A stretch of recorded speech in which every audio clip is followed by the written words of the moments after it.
Bien, como le dije en la clase pasada, seguimos con las fracturas de fémur, en este caso son fracturas supracondilias. Estas fracturas supracondilias también abarcan a los cóndilos, en realidad lo nombro como fracturas supracondilias, pero también va a ser una ruptura de los cóndilos, de forma, bueno, cuando empiezo a hablar y empiezan a entrar. A ver, estoy admitiendo, denme un segundo. Entró con audio y todo, ¿no? Esperen, a ver. Bien, ahí lo silenciamos a todos.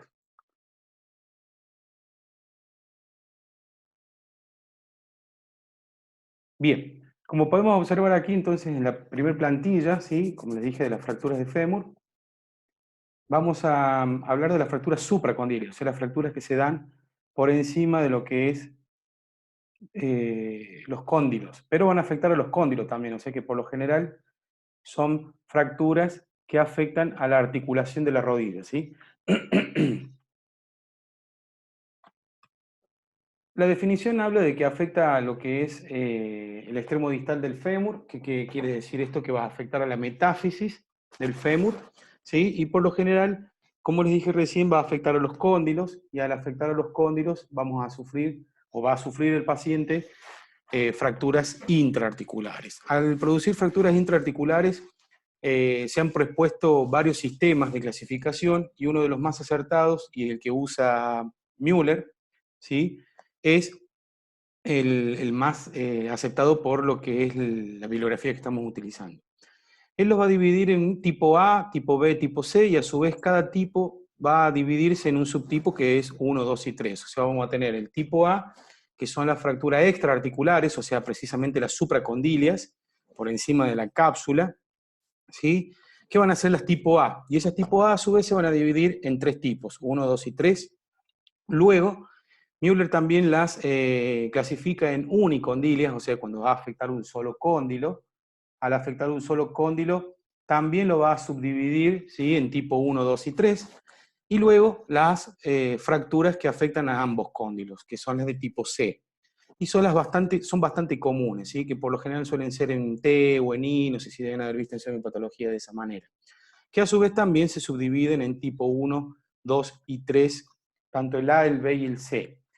¿Qué quiere decir esto? Que va a haber una clasificación, pero a su vez la Asociación de Ortopedia y Traumatología de Argentina, la OTA, las clasifica en diferentes, ¿sí? Tipos también.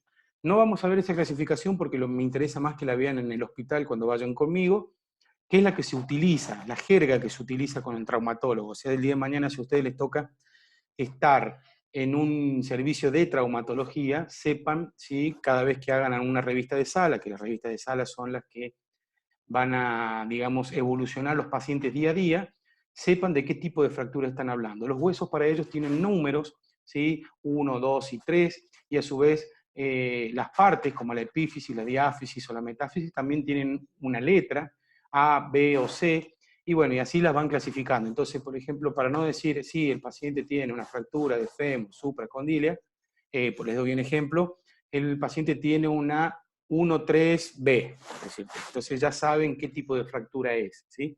No es difícil, cada hueso tiene su número, cada fractura tiene su letra, y bueno, y eso obviamente es totalmente diferente a lo que es esta bibliografía, pero como nosotros no somos traumatólogos, mucho no nos interesa en meternos en el tipo de fractura, sino nosotros tenemos que saber qué tipo de fractura es, ¿sí? Cuando la visualizamos, o sea, dónde está ubicada. ¿Por qué? Porque vamos a tener que rehabilitar músculos, vamos a tener que rehabilitar ligamentos, y vamos a tener que ser criteriosos con el proceso de evolución de este paciente. Entonces, por ahí la clasificación es bastante importante para nosotros, este tipo de clasificaciones, pero no así saber con precisión como los traumatólogos por medio de la organización de lo que es la Asociación Ortopédica de Traumatología de Argentina, ¿sí? Bien, vamos a ver ahora la clasificación ya en vivo, que lo que es específicamente las imágenes. Podemos observar aquí en la primera imagen hacia la izquierda, ¿sí? Acá les muestro el, ¿cómo se dice? Un puntero láser. les muestro aquí que es supracondilia. Esta es una fractura supracondilia, así que el título hace referencia a este tipo de fracturas, pero también hace referencia a las fracturas de los cóndilos, ¿sí? Tenemos las unicondilias y tenemos fracturas las bicondilias, ¿sí? Que estas suelen utilizarse, las bicondilias suelen nombrarse más fáciles, digamos, o en la jerga más común, fracturas en B, ¿sí? En B corta o en Y o en T, ¿sí? En este caso la imagen muestra una fractura en T. Bien. Eh, Ahora vemos una radiografía específicamente de lo que son las fracturas supracondilias. Como pueden observar aquí, una fractura bastante impactante a la vista, ¿sí? Pueden observar que hay bastante conminución, hay pérdida de lo que es la longitud del eje, y a su vez obviamente hay pérdida de los ejes, ¿sí? De alineación. Por lo tanto, puede haber sido expuesta esta fractura porque tiene bastantes fragmentos, pero para que se produzca un tipo de fractura, o sea, el mecanismo de lesión tiene que haber sido bastante brusco. Y evidentemente es una fractura, ¿sí? Bicondilia, como lo dice aquí la imagen, en este caso la que estoy marcando aquí, bicondilia, y va a necesitar obviamente de una reducción abierta y fijación interna con los distintos dispositivos que vamos a ver más adelante. Pero en este caso, como dijimos, el mecanismo de lesión tiene que haber sido un accidente en la vía pública o un traumatismo bastante fuerte, una energía del traumatismo bastante agresiva. El mecanismo de lesión, como venimos hablando, la mayoría de las fracturas que son del fémur vendido, ¿sí? Prácticamente el mecanismo de lesión hace referencia a jóvenes que se la producen por accidentes en la vía pública, o sea, accidentes de tránsito, ¿sí? Y a menudo presentan lesiones asociadas. Las lesiones asociadas son múltiples traumatismos o politraumatizados, ¿sí? Que hasta incluso pueden estar en terapia intensiva por traumatismos cráneoencefálicos.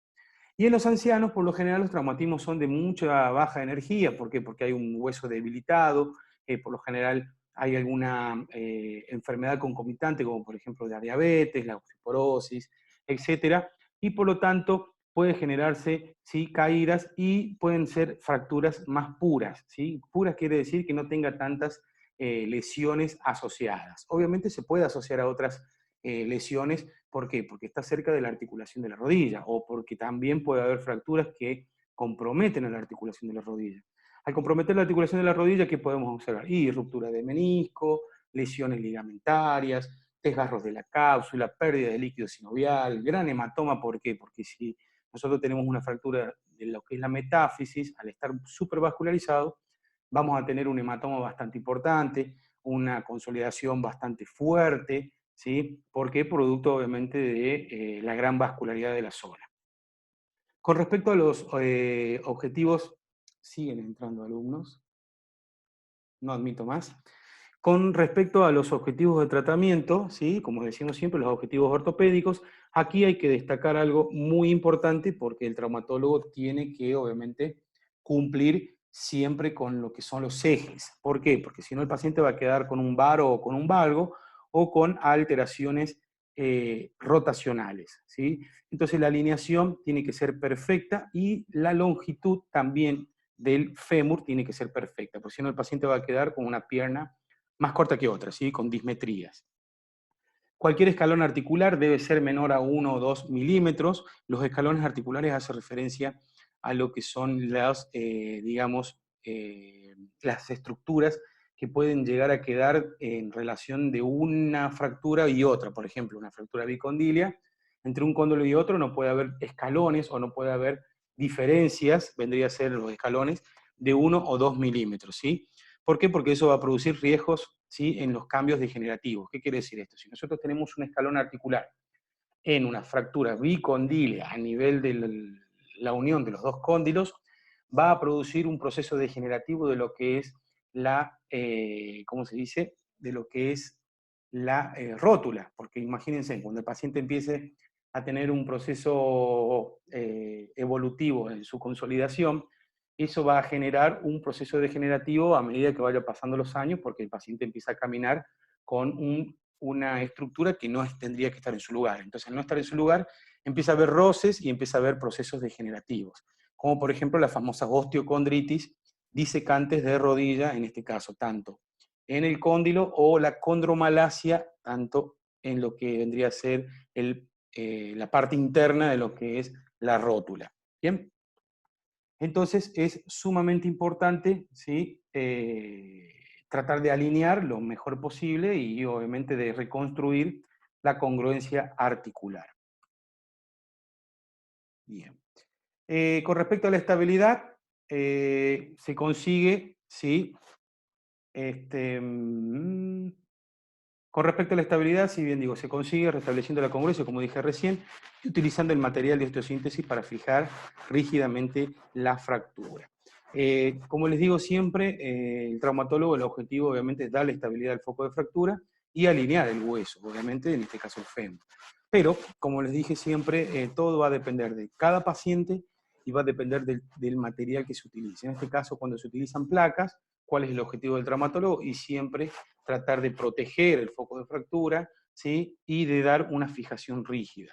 Pero obviamente depende mucho de cómo esté el tejido óseo, si hay osteoporosis o no, y obviamente de la técnica y de si el paciente ha descargado peso o no de forma indebida. Entonces, eso el traumatólogo lo que trata de lograr es una fijación rígida, pero como les digo siempre, puede llegar a fallar y producir un pequeño movimiento.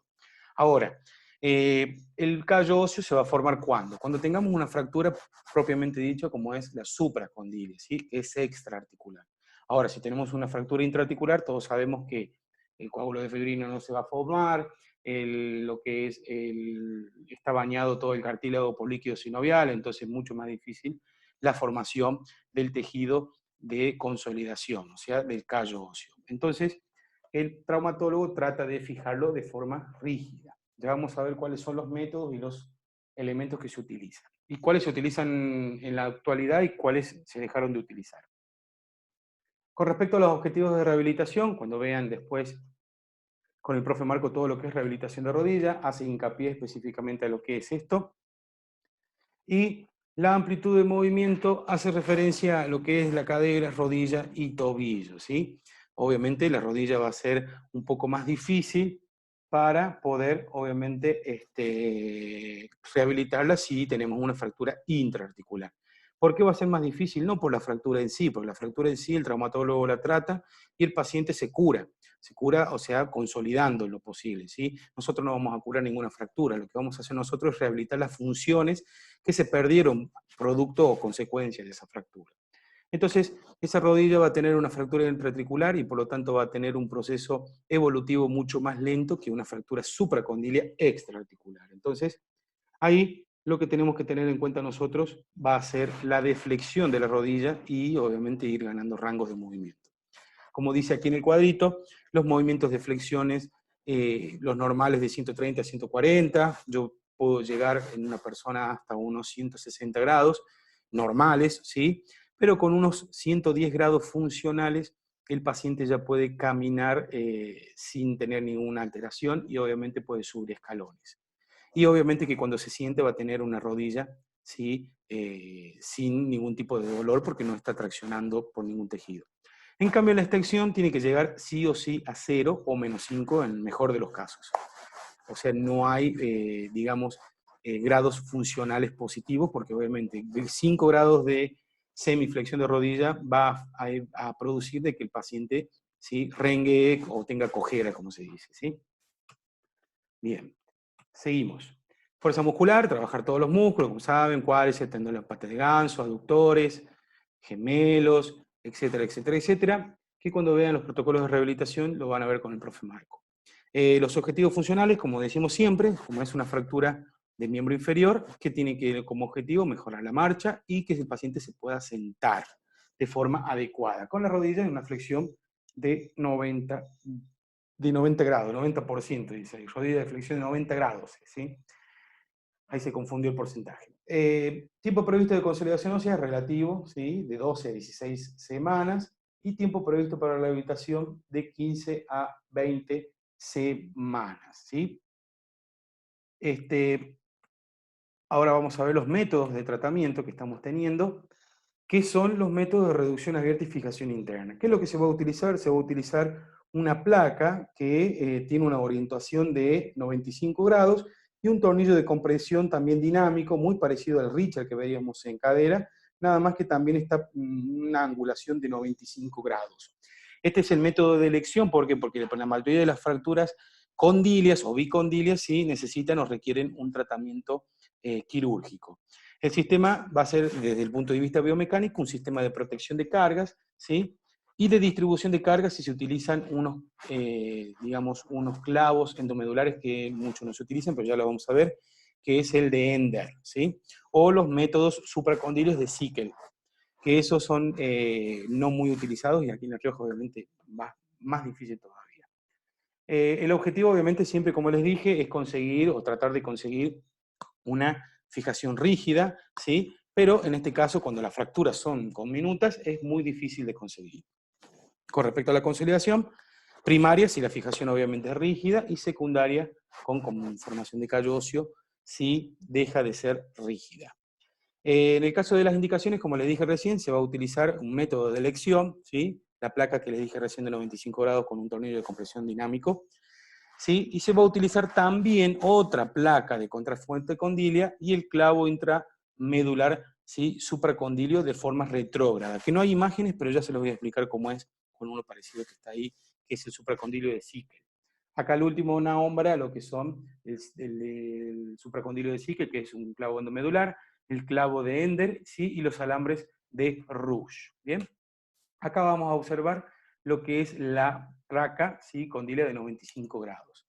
Esto tenemos una fractura que es la misma que vimos al principio, una fractura supracondilia bastante importante, con una conminución bastante importante, supracondilia y a su vez bicondilia, ¿sí? Y podemos observar que el dibujito obviamente está súper claro, que hay una fractura bicondilia. Aquí podemos observar la angulación de 95 grados, ¿sí? Y el clavo retrógrado, ¿sí? De forma dinámica. ¿Qué hace esto? Lo mismo que hacía el lo mismo que hacía el Richard de cadera, ¿sí? Una especie de pistón para favorecer la consolidación bicondilia. Y a su vez fijarlo y darle estabilidad al foco de fractura con una plaquita externa, ¿sí? Y en este caso 3 tornillos como lo dice el dibujo. Pero vamos a la realidad, que en este caso es mucho más cruel. ¿Por qué? Porque obviamente las placas son mucho más grandes. En este caso podemos observar aquí, donde les estoy marcando por debajo de este tornillo transversal que va en sentido antero-posterior, podemos observar que hay lo que es injerto óseo, ¿sí? Porque ha perdido longitud. Acá pueden observar en la primera imagen que se ha perdido bastante longitud y pueden observar que se ha desintegrado prácticamente el hueso, en este caso el fémur, ¿sí? Sobre todo la metáfisis. Yo sé que ha sido un traumatismo bastante fuerte. Como podemos observar, la plaquita es mucho más larga, con bastantes tornillos, ¿sí? Los tornillos se ven acá que pueden salir, obviamente en lo posible están prácticamente justos. La idea es que estén justos y no que sobresalgan, porque después los procesos de deslizamiento de los tejidos conectivos van a favorecer a producir o generar dolor, ¿sí?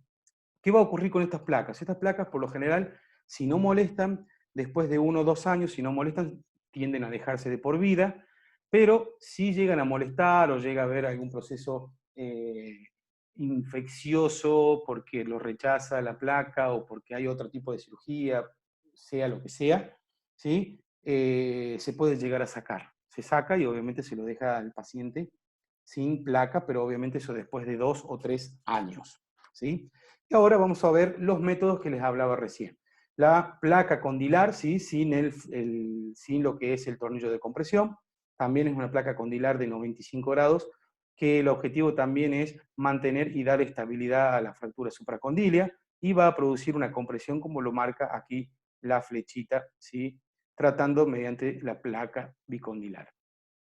En este caso podemos observar en la primera imagen lo que es, digamos, los clavos endomedulares de Sickel, ¿sí? Con 2 tornillos transversales que la verdad, desde que yo me recibí, nunca en La Rioja vi un sistema de estos, ¿sí? Y luego tenemos el de clavo de Ender, que es bastante dinámico, pueden observar que no está fijado en ningún lado, y obviamente se hace referencia a fracturas que son puras, ¿sí? Sin ningún tipo de conminución. Pero corren riesgo en el sentido de que el paciente puede, digamos, rotar esos fragmentos y por lo tanto no se usa o rara vez se utiliza. Ahora, si se utiliza la placa, muy parecida a esta, sin este dispositivo que tenemos acá del condilar, se utiliza una placa de contrafuerte aquí, se utiliza otra placa de contrafuerte del lado interno vendría a ser, y si un clavo endomedular, como el que vemos siempre cuando hay fracturas de la diáfisis, puede penetrar e ingresar de forma retrógrada. ¿Qué quiere decir? Ingresar por la rodilla, ir en sentido de distal a proximal. Y eso también va a favorecer y dar estabilidad. No hay imágenes, pero se utiliza, sí, bastante. Yeso o tracción.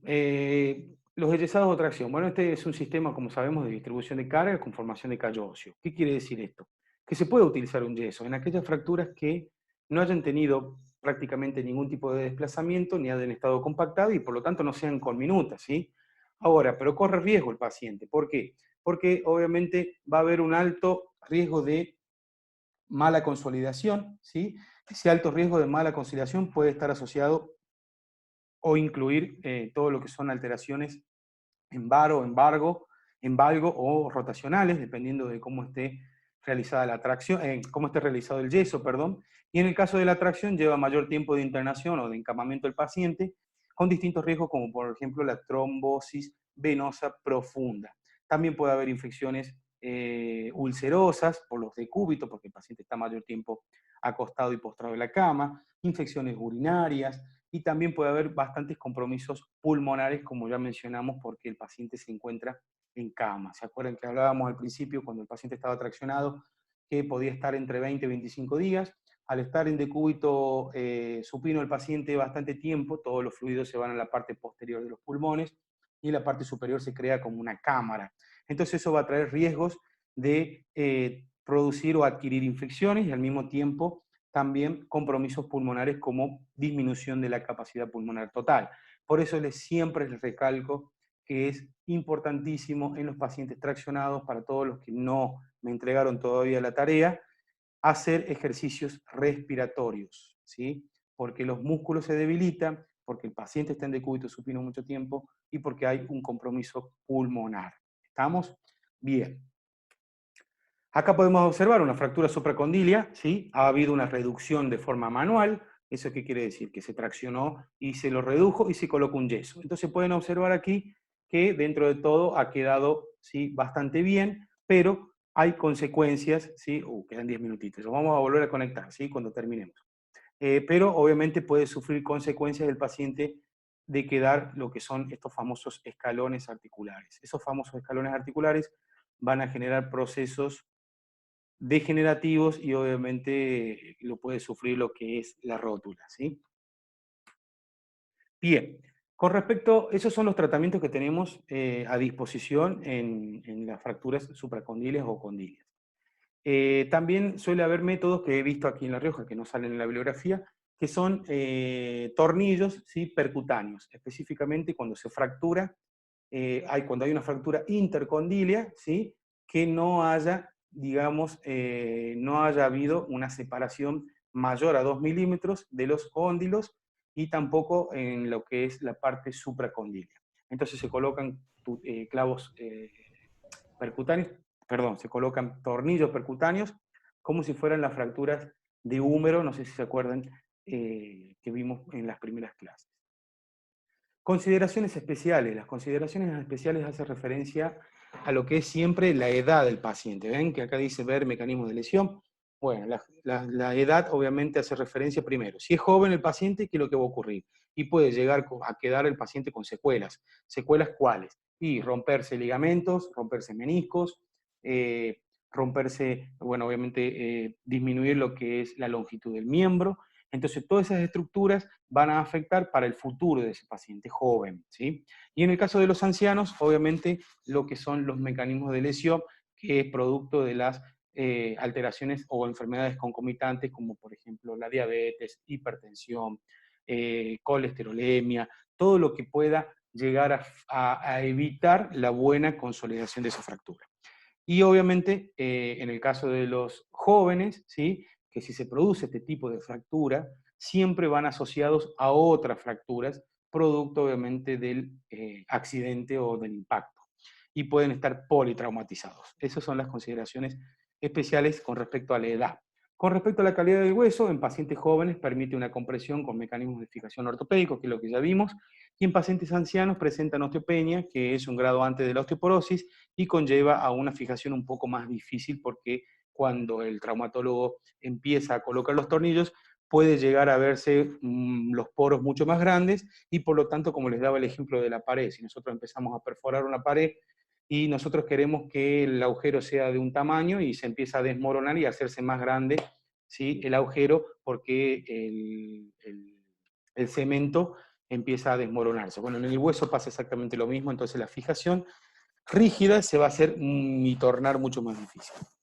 Secuelas a largo plazo hace referencia, como le dije, a los pacientes más jóvenes, ¿sí?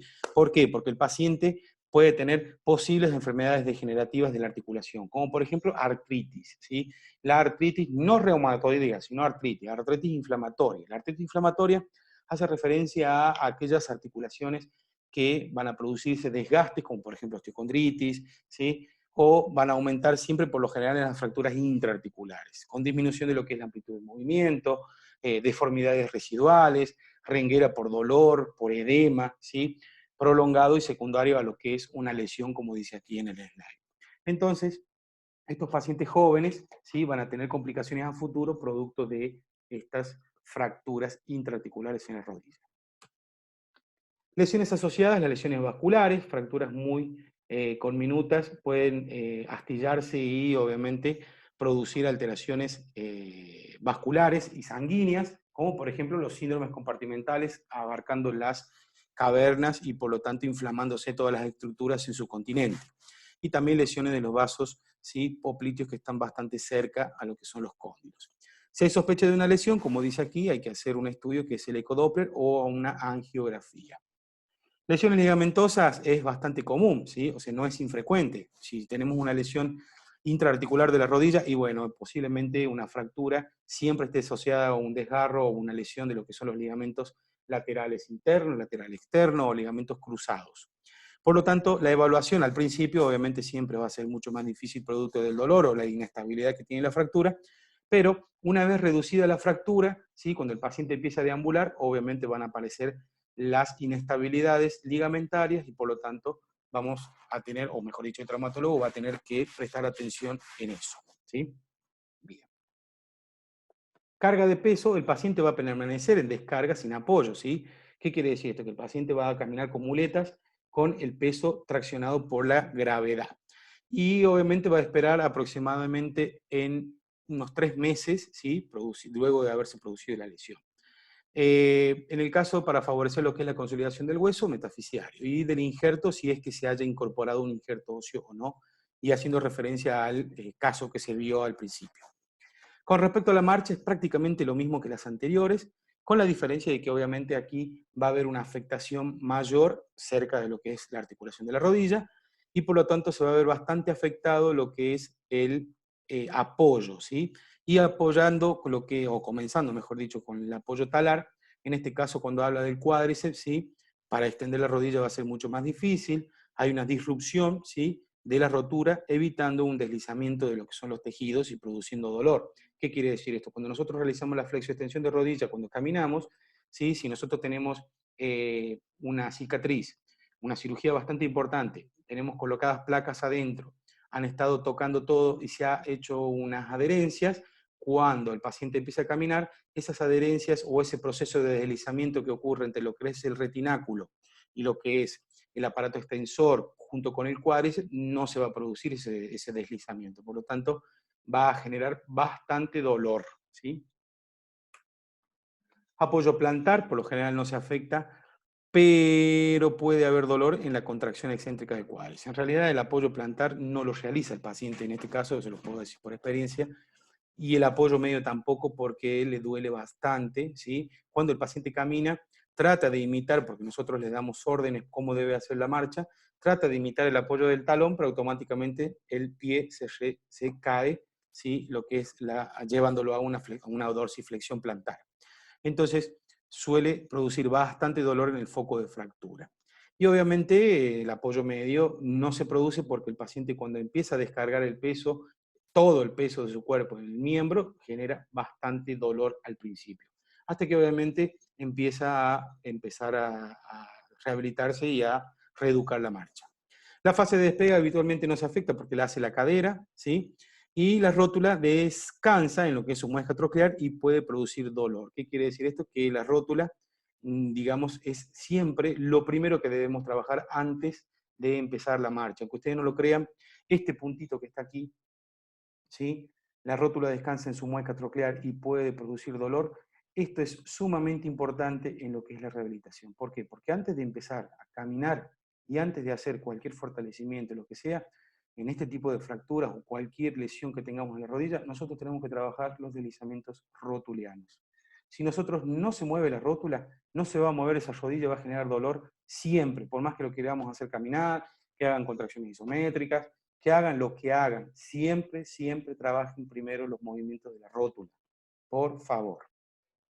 Bien, fase de balanceo 40%, el cuádriceps se contrae para producir una aceleración de lo que es la tibia por alcanzar la extensión y comenzar de nuevo el ciclo, ¿sí? Que puede producir dolor por la lesión del músculo.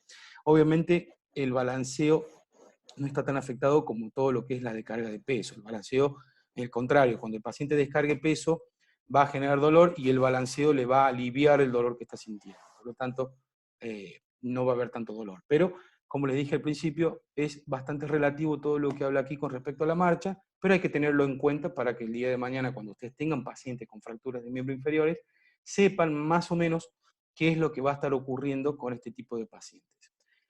Bien, creo que es lo último ahí. Perfecto. Lo que voy a necesitar ahora es que ustedes piensen, ¿sí? Las inquietudes que tengan con respecto a la clase. Yo me voy a desconectar, les vuelvo a dar el link y hablamos de lo que son las dudas que tengan sobre esta clase y lo que va a ser el examen el lunes. ¿Sí? Así que bueno, ya desconecto de nuevo, ya les mando el link otra vez, ¿sí? Así se conecta.